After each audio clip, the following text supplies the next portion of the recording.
Hey guys, how's it going? TJ here with Dead History, and today is part 3 of our presidential series.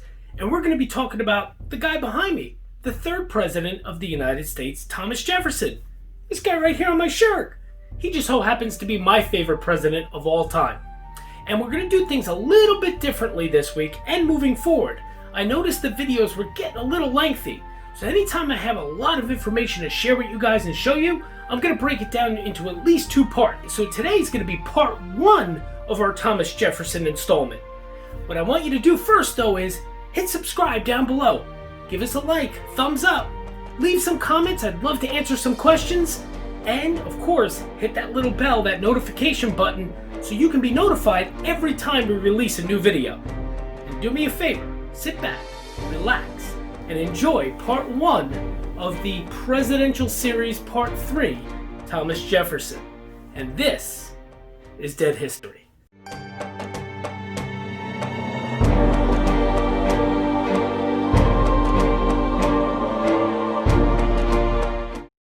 Hey guys, and that behind me? Yeah, that's TJ with TJ. Wait a minute, that's me. Yeah, TJ. But I'm with the other TJ, Thomas Jefferson. That's his gravesite. And it's not just because of the initials why I like him so much. We actually share a birthday as well, April 13th. Although, Thomas Jefferson has a few years on me. And there were so many things that this man did and was amazing at. He was a scientist, he was a lawyer, he was even an archaeologist.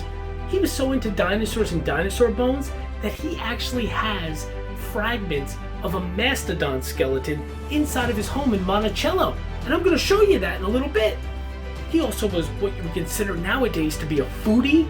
He was a foodie back in the 1700s. Loved all sorts of foreign and exotic foods. Also, for you ladies out there, he was a wine connoisseur. This man loved wine. Loved it. He loved to read.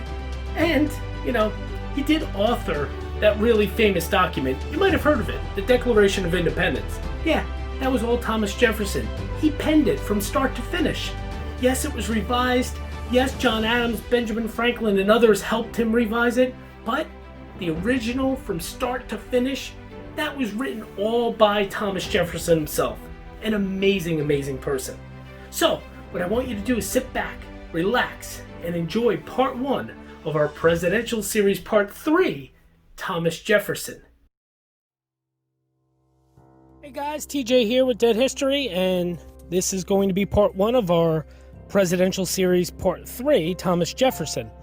So we're going to hop right in. This picture you're seeing on your screen, that's actually a sign near the location of Shadwell, which was the birthplace of Thomas Jefferson. Shadwell was the birthplace of Thomas Jefferson and the main plantation of his father, Peter Jefferson. It's actually located in Albemarle County, Virginia. I think that's how you pronounce it. It was actually, Shadwell was named after the parish in London where Jane Randolph Jefferson, that's Jefferson's mom, was born. So pretty cool. The family lived here for several years, and then the family welcomed Thomas Jefferson, who was their 3rd child and actually their first son. He was born at Shadwell in 1743. But Jefferson himself, he only spent a few years of his childhood there. And then he inherited the Shadwell plantation from his father.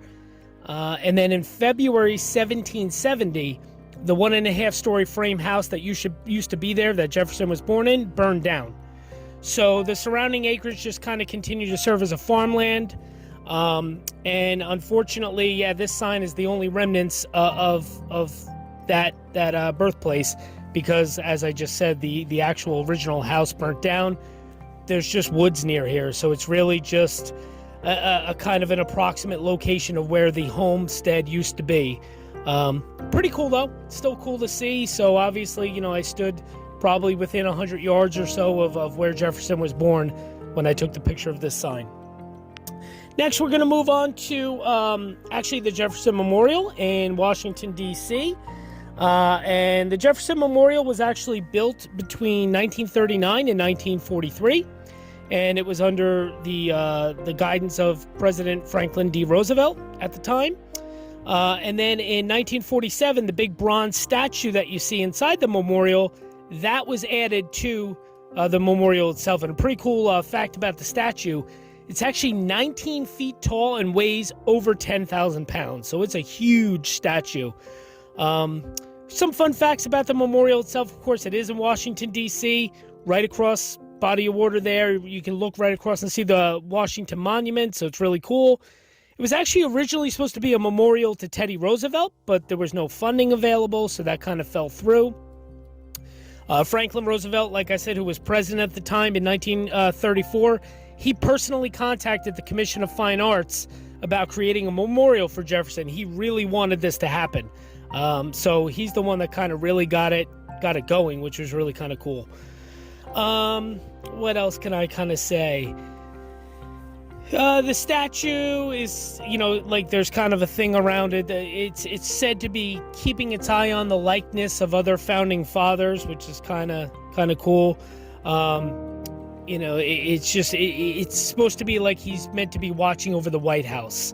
But in reality, he's actually looking east of the White House to the Treasury building. So it's kind of an interesting little fun fact. Also, one of the quotes inscribed on the wall inside of the actual memorial is not Jefferson's. It doesn't belong to Thomas Jefferson. The quote on the southwest wall is from the Declaration. We hold these truths to be self-evident, that all men are created equal.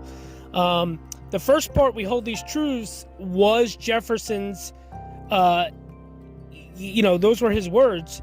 But the funny thing is, a lot of the other words were actually written by Richard Henry Lee and by, a different committee of Continental congressmen. So it's kind of interesting that you have these quotes inside the Jefferson Memorial, but some of the words are actually not Jefferson's himself. So kind of just an interesting fun fact there. So this was obviously pictures of when my son and I came and visited. This was back in June or July of this year of 2020. And this was probably my second or third time actually visiting the memorial. This was Henry's very first time. And right now, as you can see on your screen, you're seeing a photo of my son, Henry, in front of the Jefferson statue inside the memorial. Pretty cool. And then you have a picture here of me and my son in front of the statue. So obviously, nice father-son moment.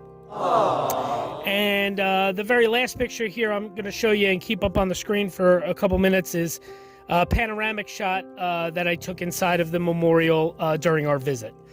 As you can see, not very many people. It was during the pandemic. Usually it's packed with people. I mean, there's definitely people, but not nearly as many as there usually is. So, quick funny story that I will leave you with. And we're going to wrap up part 1 here of our Thomas Jefferson installment. And then part 2, we're going to take a look exclusively at Monticello, which was Jefferson's homestead and his gravesite where he's buried on the property at Monticello. So, wrapping up part 1, funny story. During our visit at the Jefferson Memorial, Henry and I are there, of course, as I said.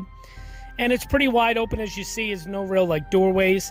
But there is kind of a main entrance, and there's some steps that lead up to the memorial. So we're leaving now, Henry and I. We're walking out. And at the top of those steps that lead up to the memorial, I see a young couple, probably in their 20s. And they're standing there, and I'm explaining, because Henry asked me what was so great about him that he deserved a memorial and a big statue. And I told him, well, he was the author of the Declaration of Independence. He was the 3rd president. I mean, he did the Louisiana Purchase, which basically started the expansion westward of the United States. He sent Lewis and Clark on their great expedition west to explore the West, and he did so many fascinating things. And as we're passing the couple, I guess the woman heard me explaining to Henry these things, and Henry says out loud, that's not so impressive. And the couple started laughing hysterically, and I laughed as well. So there you go, just some perspective. Thomas Jefferson apparently did not impress a 7-year-old, but pretty funny. So anyway, stay tuned for part 2. Thanks for checking in to part 1, and hit subscribe, leave some comments, and we will be back with part 2. Thanks, guys.